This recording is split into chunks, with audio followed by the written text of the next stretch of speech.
Fala aí pessoal, tudo tranquilo? Eu sou o Kaique e saiu o terceiro episódio de Falcão e o Soldado Invernal, um capítulo que trouxe a volta de um vilão já conhecido e apresentou um novo cenário do MCU que foi tirado diretamente lá dos quadrinhos da Marvel. Então vamos bater um papo sobre o episódio e com spoilers, tá? Esteja avisado. O início do episódio mostra como o John Walker tá se afastando daquela imagem de herói bom moço que ele estava exibindo quando assumiu o manto de Capitão América.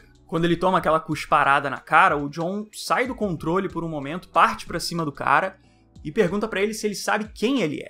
E isso demonstra como o John enxerga esse manto de Capitão América como uma autoridade que não pode ser desafiada. E isso é uma postura bem mais autoritária do que era o Capitão América do Steve Rogers. Essa personalidade mais sisuda do John Walker ainda é reforçada depois disso, quando o Lemar diz pra ele que os apátridas estão dando medicamento e abrigo pra pessoas desabrigadas. Porque o John nem considera o lado dessas pessoas que precisam de ajuda.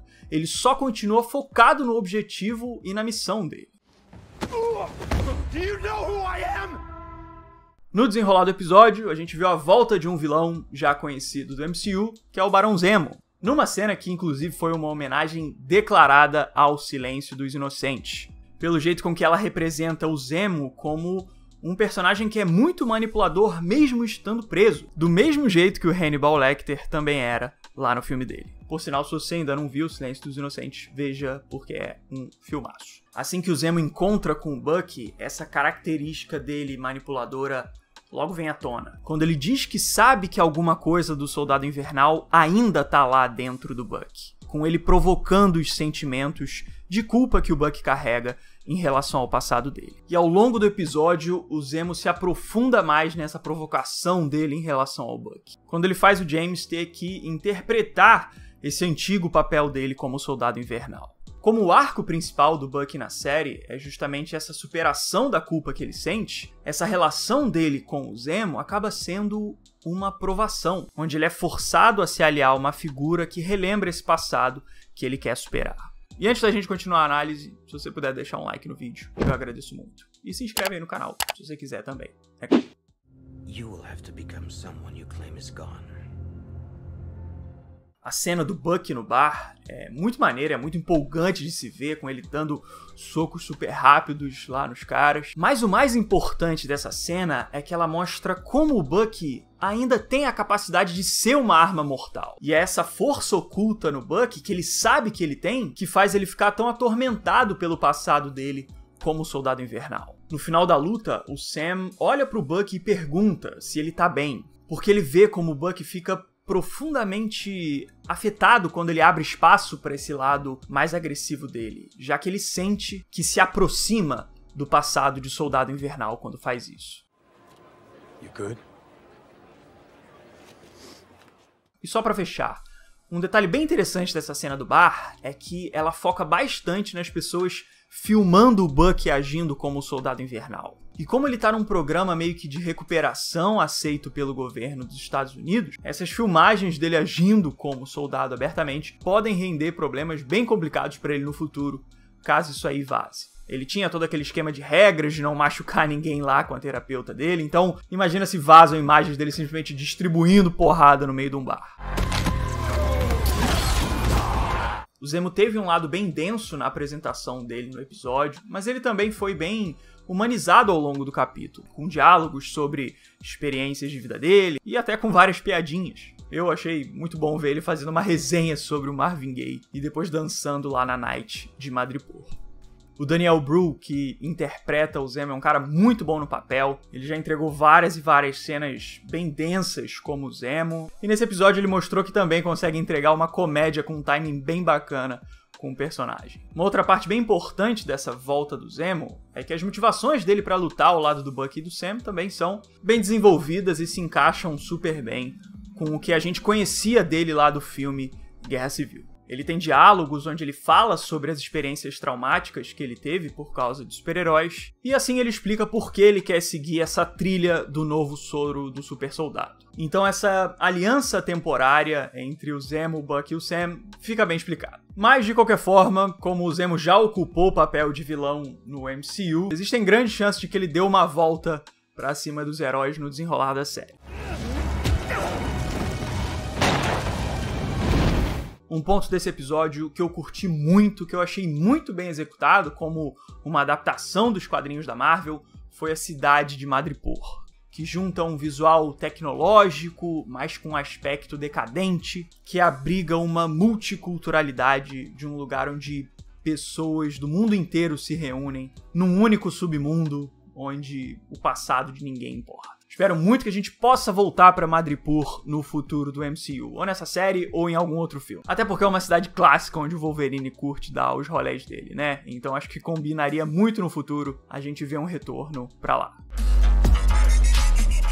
Um outro retorno também bem marcante aí desse episódio foi a volta da Sharon Carter, que agora é uma contrabandista infiltrada no submundo de Madripoor. A participação dela foi bem intrigante nesse episódio, porque a gente acompanha ela vivendo uma vida bem diferente do que a gente tinha visto nos outros filmes do MCU, quando ela ainda era só uma agente especial do governo. Ela tá numa posição de muito poder, com muita grana, lidando com contrabando de arte. É realmente uma ocupação bem diferente do que já tinha sido feito com ela no passado. O que aumenta ainda mais esse suspense sobre a Sharon nesse episódio é que no final do capítulo, depois que ela acompanha toda a missão do Bucky e do Sam, ela diz que tem dois problemas muito grandes, indicando que ela tá envolvida com alguma trama que ainda não foi totalmente revelada. Tem uma outra cena da Sharon no episódio que também indica que ela pode estar escondendo alguma coisa, que é quando ela recomenda que o Bucky e o Sam se afastem dessa trilha do soro do super soldado. Como se ela não quisesse que eles se aproximassem dessa investigação por alguma coisa que está escondida no meio disso tudo. Uma outra conexão que a gente pode traçar em relação a Sharon é que nesse episódio é revelado que o cientista que trabalhou no novo soro do super soldado tinha sido contratado pela CIA no passado. E como a Sharon foi uma agente da CIA, pode ser que ela esteja relacionada a esses planos do Power Broker, o vulgo mercador de poder, de alguma forma, seja investigando isso secretamente ou até mesmo fazendo parte dele de algum jeito. You guys really should steer clear of all of this for your own safety. Agora vamos falar sobre o Sam, porque por mais que ele não tenha tido um foco tão grande nele assim nesse episódio, ele também teve alguns desenvolvimentos e alguns diálogos bem interessantes. A mágoa que ele tinha em relação à história do Isaiah Bradley voltou à tona nesse episódio, na cena onde ele viu o cientista se referir a ele como uma cobaia de estudos que foi usada para o desenvolvimento do novo soro do super soldado. O Sam já se identificava profundamente com a história do Isaiah Bradley, por todo o racismo que a tragédia dele representava. E o jeito como ele viu ele ser tratado mais uma vez como uma cobaia, nos dias atuais, reforçou ainda mais essa desumanização que foi feita com o Isaiah no passado. Like Isaiah wasn't even a real person.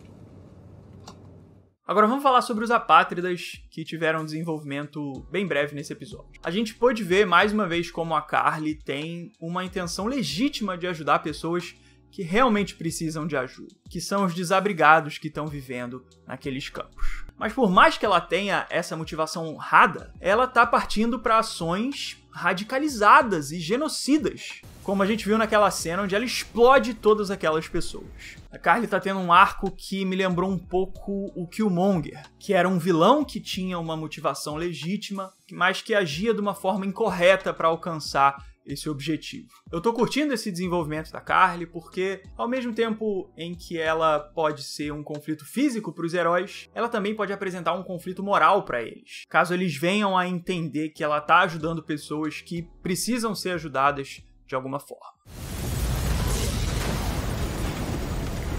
E para fechar, a gente teve uma integração da série com o resto do MCU que foi muito interessante, que é a chegada da Ayo, lá de Wakanda, com ela dizendo que quer ir atrás do Barão Zemo. Como o Zemo causou a morte do T'Chaka lá em Guerra Civil, ele tem uma dívida eterna com Wakanda, como o próprio Sam falou nesse mesmo episódio. Não sei até que ponto a Ayo vai interferir diretamente nos planos do Bucky e do Sam, mas eu acho interessante ver que existe mais um lado dentro desses grandes conflitos da série. A gente já tem o Bucky, o Sam, os Apátridas, o Zemo, a Sharon, e agora pode colocar o Wakanda também nessa equação. Então os conflitos da série estão ficando cada vez mais complexos e envolvendo pontos de vista mais diferentes ainda. Isso tudo fica bem interessante por um lado, porque, enfim, são mais personagens para deixar a trama possivelmente mais surpreendente pro final dela, mas eu também fico apreensivo para ver como todas essas histórias vão ser concluídas, porque a série é bem pequena, ela só tem 6 episódios e a gente já tá no meio dela. Então eles têm que continuar correndo para fechar todas essas pontas que estão sendo abertas. Enfim, esse foi meu comentário sobre o episódio. Gostei bastante de ver a volta do Zemo e Madripoor. Digam aí nos comentários o que vocês acharam, o que vocês esperam do futuro da série. Se vocês gostaram do vídeo, puderem deixar um gostei, eu agradeço muito, me ajuda consideravelmente. Se você ainda não for inscrito aqui no canal, quiser se inscrever, só clicar aqui embaixo. Link pro meu Instagram tá aí também, se você quiser me seguir por lá. E a gente se vê no próximo vídeo, beleza? Então fico por aqui, valeu, show! E um abraço.